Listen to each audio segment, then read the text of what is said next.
The ice rink was fantastic. Frank Cry, the story, retired teacher, gave a little over $1 million to the city, said if you'd start building an ice rink before I passed away and he was ill, that he would give $1 million. And he gave the city $1 million to start ice rink. We went out and got grants and private funding for about $9 million more, and the city then put in $2 million. It's about an $11 million project, ice rink over there.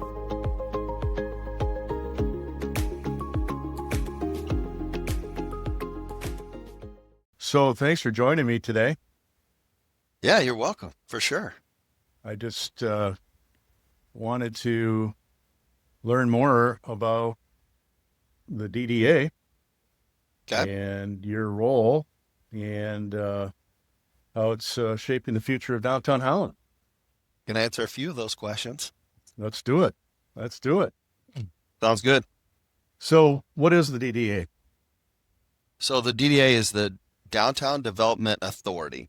Basically, it was established back in the 80s to help revitalize downtown. The state of Michigan allows local municipalities to establish a DDA. They collect a millage, a tax, to help support that. We can actually buy and sell properties to help generate revenue, bolster businesses. The DDA in downtown Holland, we don't really need to do that. We don't have vacant buildings. We're also allowed to do grants to help people fix their facades and fix up buildings. Here again in Holland, that's not something that we really need to do. So basically our goal, like I think motto or whatever, I'm trying to think of the right word for it. You probably know better than me, but basically is to make Holland a great place for people to work, live, and visit. We want to encompass all three of those things. We want the people that live downtown to enjoy it. You live downtown, how much fun it is to live downtown. Yes. Businesses, we want those businesses to thrive. We want people to enjoy coming to downtown to go shopping. And then we also want to make it a great destination. So we want tourists to come to downtown Holland as well. So all those three things all work together. We don't want to give too much to one to take away from the other. So we want to make sure all three of those kind of all flow together. So we have residents, businesses, and tourists all working together here in downtown Holland. Part of my job is Snowmelt. It's also parking, signage. I do the holiday lights. I do make sure the bathrooms are clean. I make sure the parking decks are clean. I work with all of the local businesses to make sure they have their A-frame signs. Those are licensed. I try and also work with businesses to find if there's anything that they need from the city. I try and be a liaison to work with as many businesses as possible to make sure they have a contact that they feel comfortable talking to. A person that's just downtown all the time. I try and be out and about so people can and be available is what my whole motto is of my job is be available to the people downtown. And that's not just businesses, that's residents and tourists. It's to answer questions about downtown Holland and how can I help you enjoy Holland, I guess. Yeah. It's amazing to me the tourism we have here year round, but especially in the summertime, it's just crazy. I never knew it until I moved downtown myself. It's just wild. I just can't believe it. It's awesome to see all the people from different countries, different states, having some interaction with them. It's just really cool. Yeah, they're not here just to see the tulips. No, oh, that's right. So Well, tell me we're about Snowmelt. I see our city pops up on different social media things and national news and that kind of thing because of our snowmelt. But tell me a little bit about that. Snowmelt was brought about. Edgar Prince went to Europe and saw this really cool thing. Some of the cities over there were snowmelt. And this was in the mid 80s when there was real concern about downtown. Downtown wasn't thriving like it is now. There was a big mall coming out to US 31 out on the bypass, and there was a big concern that we would lose our downtown. Downtown wouldn't be what it is. There were some big retailers downtown, a lot of local shops and were downtown. In the 80s, the town just wasn't like it is. And so the city was going to do a whole revitalization of downtown, streets, planners, fix up downtown. Edgar Prince brought this snowmelt project to the city and said, hey, this would be a really great thing to make downtown a destination and make it stand out from different West Michigan and other places around the country. and draw people to downtown. It would give people a reason to come downtown, not just to shop. It'd be something else. And it would make it great for the businesses. They wouldn't have to shovel. We wouldn't have to use salt, to plow. So the city, BPW, and Edgar Prince, he actually put in $250,000 of his own money for it was a $1.1 million project. They started that right after Tulip Time in 1988, was finished right there at the end of 88. December 4th, the first big snow that they had was December 5th, believe it or not, and just in time to get Snowmelt finished. But they did 2 blocks of 8th Street was the very first part of Snowmelt. Since then, we've added on to Snowmelt. We changed, actually. We used to use the old DeYoung power plant right on the lake. That was a coal-based power plant.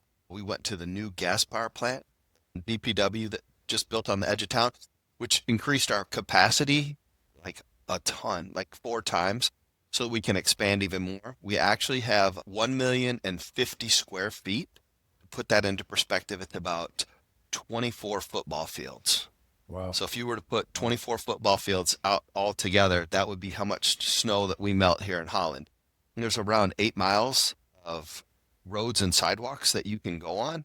We go all the way south to Evergreen Commons on Central. We go all the way west to just past the Civic Center.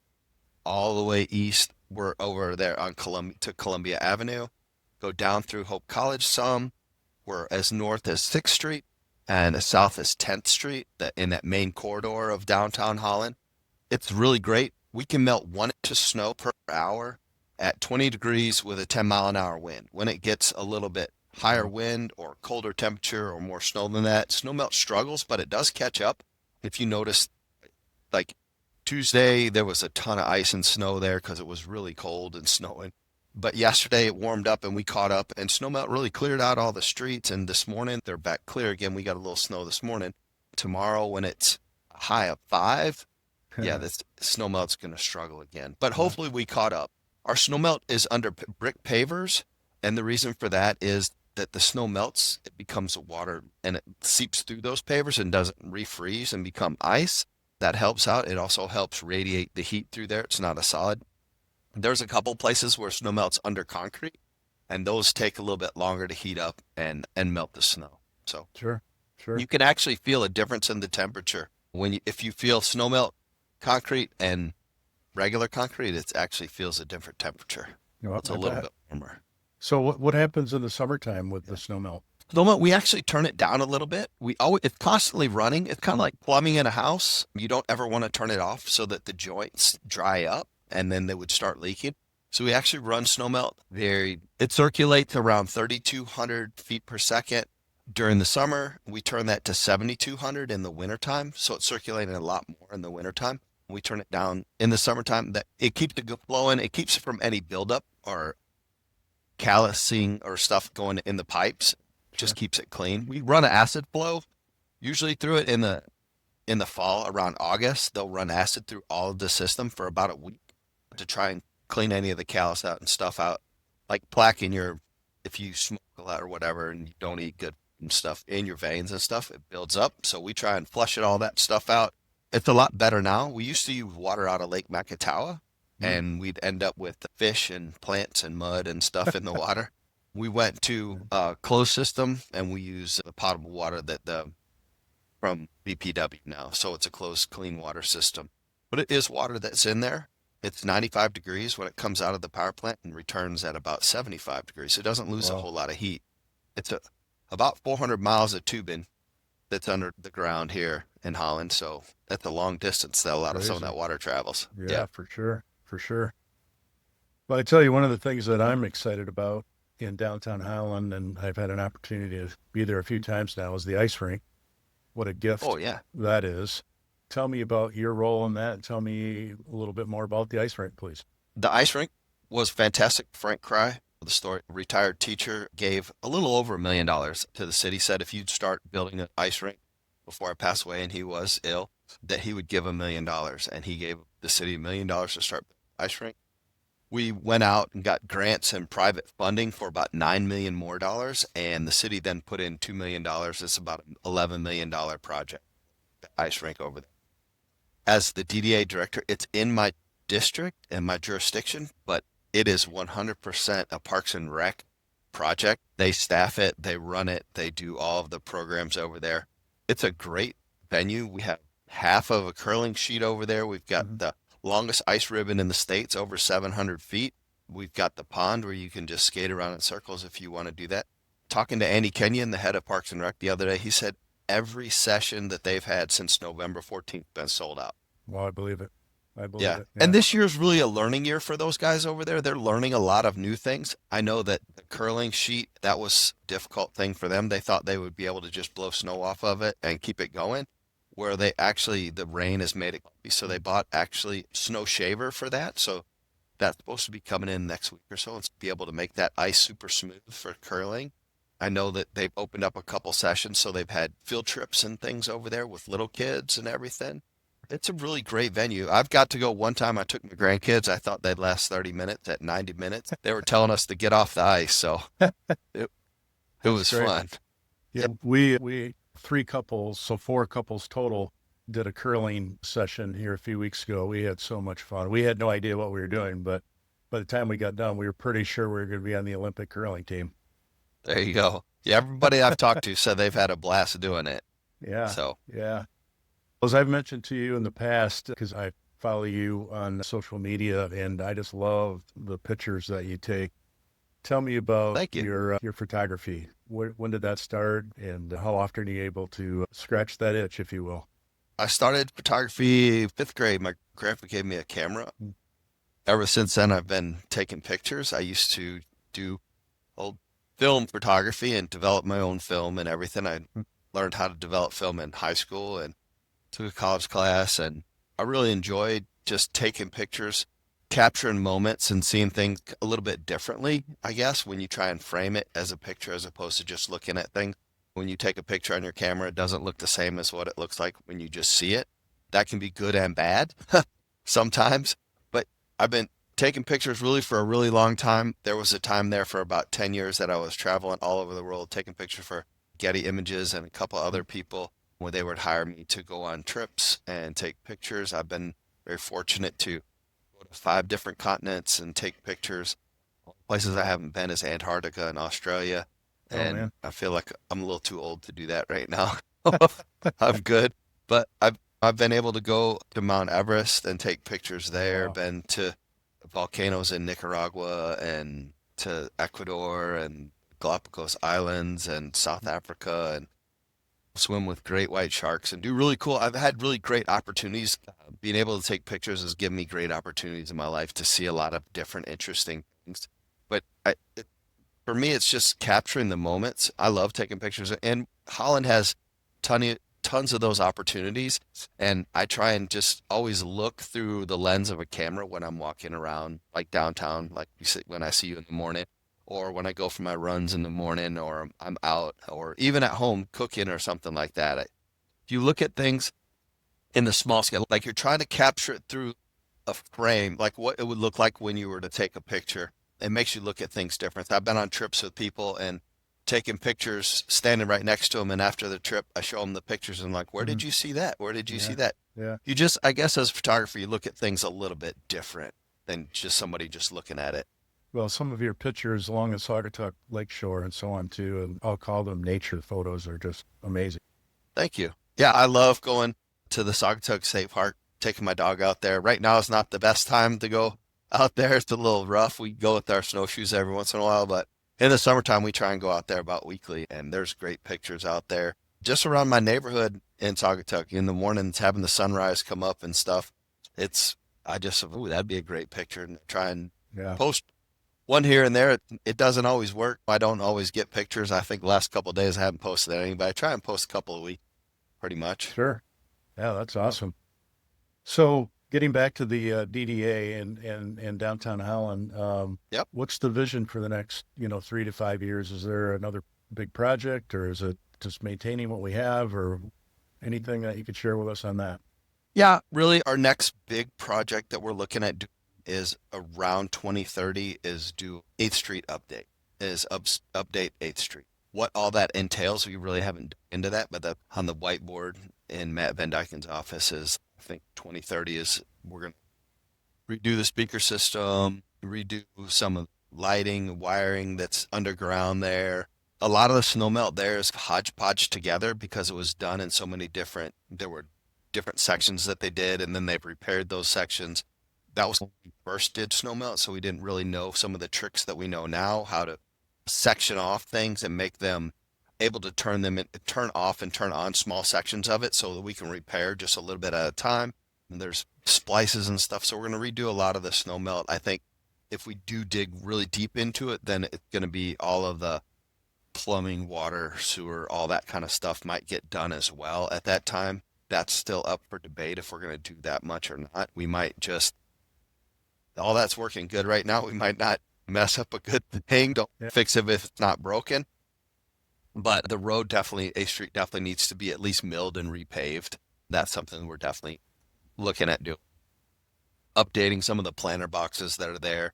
Some of those brick walls that are there need some repair. There's a lot of little decorative things on A Street, but there's also some infrastructure things that we need to work. So that's like our next big project. Also on A Street, the Hope College is building their business school down there across from Courtyard. That's really something that's going to impact A Street a lot. That's going to impact our whole downtown. I think it's going to be a great gateway to the college and to the city for the college students. Right across the street from there, the Courtyard, they're going to be putting in a new splash pad with a lot of amenities, different features and things. So like a real splash pad, not just a fountain. It's going to actually have features and things that come out of the ground. I've seen a couple different renderings, but that's supposed to Wow. start in the spring as well. So that's Okay. another draw for people to come to downtown. The summertime, we have plenty of people that come downtown, but this is just another fun thing for parents to do with their kids and stuff, especially if you're staying at the hotel right there. Yeah. Yeah. That's something fun that they can do Yeah. there. Yeah. And we're trying, and like you said, we're trying to keep Holland a year-round destination with the ice park and with Snowmelt. But across the bridge, we're going to be putting in a bike pump track. So like a bike park Oh. right across the Unity Bridge. The city owns 3 acres right behind what used to be Powderhorn Oh. Yeah. Outfitters. Mm-hmm. There's a piece of land that the City of Holland owns. That's really the only property we own across on the other side of the Macataw River. But it's 3 acres. We're going to put in a pump track. There's 6 different phases to it. We're going to do the first 2 phases of that pump track. We're raising money to do the other 6 phases. That project will start here in the spring and should be finished by the fall. The first 2 phases, raising money to maybe the next year, other 4 phases. There'll be some opportunities for community involvement, volunteer work, help building trails and stuff over there. But what we're going to do is make the ice park like the recreation hub for downtown. We've got our business hub on A Street. Then we're going to have there at 6th Street, the ice park. We've got a Sam volleyball court there. We've got the Sally Smalley Playscape there. Window on the waterfront. You've got Windmill Island Gardens. And then you're going to have this pump track. The trail is going to go. We're fixing the boardwalk out there by Oh, the yeah. water treatment plant so that you can ride a bike from the ice park all the way to that bike park without ever crossing a street. Oh, wow. We're going to put a small dirt trail along the paved trail so that with the little jumps and stuff like that, little features along there. So maybe a mom with some kids, the kids can go on the features and the mom can go on the paved trail, or they can all go on the paved trail, or they can all go on the features. But make that kind of the interesting, fun connector to that other part of there. Then that connects to the Macataw Greenway and all the other bike trails around, and make this kind of a hub for recreation right there at the ice park. Tulip Time's planning on using the ice park as well as one of their hub for their tours, their buses and all that stuff. The Parks and Rec's going to be selling concessions there. We're really trying to activate that ice park for all the seasons. Yeah. Yeah. So I was going to ask you that. So come June, July, August, whatever, and I'm at the ice park, what can I expect there? So Velocity Kids has going to have programming there on a regular basis. Right now, they are over by the Sally Smalley, but they're going to use that ice park to have those little kids on the pedalless bikes and going around there. They're going to have day camps and stuff. Parks and Rec has some programming. There's a small amphitheater in the back of the ice park underneath the statues. They can do yoga classes there. They could have plays, some fun day camp stuff there. Also, those garage doors in the warming area, that allows for them to have a space that they can use if it were to rain. If they have some outdoor programming, they can have the kids inside there. That gives them a place to go with bathrooms and everything. They also have a TV that they can put in there. They can show programming in that area as well. So they're trying to come up with different things. Kimmery Hinton, she's the one that's doing the programming for the Parks and Rec, and she's coming up with all different kinds of ideas on how they can use that in the summer. That's definitely a 12-month out of the year facility that we want to use. Before we continue, I'd like to give a big shout out to our amazing sponsors for making this podcast possible. Lighthouse Title, Independent Bank, Josh DeVries Mortgage Lender, Cooper Insurance, Jose Morales, in partnership with Fremont Mutual Insurance. Thank you for your support. Check out their info in the description below. Let's dive back in. Yeah, yeah. Did I hear there could be a chance for some concerts there too? Is that correct? Yeah, I think some smaller concerts and stuff. I think we can sit maybe 50 people on those little Oh, on that little okay. amphitheater right there. It Mm-hmm. maybe 100. It depends on how close you want to be with your neighbor. Mm-hmm. But Yeah. yeah, they could definitely do some outdoor concert programming there as well. They could show movies out there, outdoor movies in the summertime. So yeah, there's a lot of opportunities there to do different things at that ice park as well. Yeah. Yeah. Awesome. Awesome. Yeah. So if somebody wanted to learn more about the DDA, where could we send them? They can go to downtownholland.com. That's our website. It's a downtown website. The principal shopping district, which I know very well because that's what I did before I did this. Basically, that's part of that website, as well as like our street performer series is part of that website, farmers market, and the DDA. So if they want to find out about parking, Snowmelt, the different things that we do here at the downtown office, they can website. So speaking of that, for those that are not aware, tell me if you can a little bit, might be outside of your jurisdiction a little bit, but tell me about the farmers market. When could people enjoy that? The farmers market is a year-round thing now. They're indoors on Saturdays from 9 to 1. They're inside the Civic Center here, right where my office is, on Saturdays. They're going to do that until April, and then they take a little break for Tulip Time. And then the Wednesday after Tulip Time, they're back outside on Wednesday mornings and Saturday morning from 8 to 2. Those in the fall, those hours will shorten up a little bit, but actually they're outside until right before Christmas, and then we'll have the Kurtzmart and the farmers market. The Kurtzmart, which isn't part of the city, but it is here at the Civic Center during the fall. We have that on Fridays and Saturdays during on the weekends in December. But yeah, that farmers market it's actually one of the top rated farmers market in the country. We have almost 100 different vendors during the summer. Inside here, we probably have 40 inside here. It's a little smaller space. Visser Farms has fresh vegetables. They have everything, beef jerky and all kinds of different stuff that they cheese and things on Saturdays. It's great. Mhm. And then in the summertime, you've got flowers and plants and all kinds of wonderful stuff out there. I love walking around and just looking at all the different vendors and the different things. My favorite time of the farmers market's right after they open in May when they have the cherries. Oh, yeah, for sure. Cherries That is every a, Wednesday. yeah, there you go. That is a Yep. destination. It's crazy how busy that farmers market is in the summertime on Saturday mornings. It's so fun to see that. Yep, they were ranked the top 10 farmers markets in the country or the world by like Yahoo or something like that from all the reviews and everything that they do. And they took all the farmers markets in. So yeah, it's a great farmers market and people come from all over to go to it. And we're Yeah, super absolutely. busy and very lucky to have it. Yeah. When I'm talking with potential buyers moving into the area, that is, I mentioned all of these things that we just talked about, but especially the farmers market in the summer, I always tell them that they need to experience that. It's so awesome. Yeah. And come early Yeah, right. because there's so many people, they don't sell out, but some of them do sell out. But all the good stuff, man, if you can get down here about 8 or 9 o'clock in the morning on Wednesday or Saturday, you get the pick of the crop, and Right, they've got right. so many different things. Yeah, It's wonderful. Yeah, my wife and we try and food prep. We cook for our week on the weekends, and we'll come on Saturday morning and see what all the vendors have, and pick up a few good things to cook with whatever we have, and it's sure. great. Yeah, Yeah. yeah, that's awesome. So if somebody wanted to see your photography or know more about Jeff and your Yep. yeah, because you're not only a photographer, you're a cook, you're a dad, you're a grandpa, I mean, you've got a lot going on. Yep. Where could they learn more about Jeff? Jeff Genova Photography on Instagram's the best place. Okay. Yep. I try and post there more than anywhere else. So that's my kind of my landing spot for my photography. I do one day 100 miles is my Facebook, or just Jeff Genova on Facebook. But Instagram's the best place. I post my pictures there that I take. I post my cooking pictures, my Hmm. pictures from the lake, my sunrise pictures, and Yeah. there's some grandkids pictures end up there on a pretty regular too. Oh yeah, for sure. Yeah, that's awesome. Yeah. Yeah. Yep. Jeff, I appreciate the time today. Thanks Yeah. so much for telling us about the DDA and things that are happening and some future plans. It sounds exciting.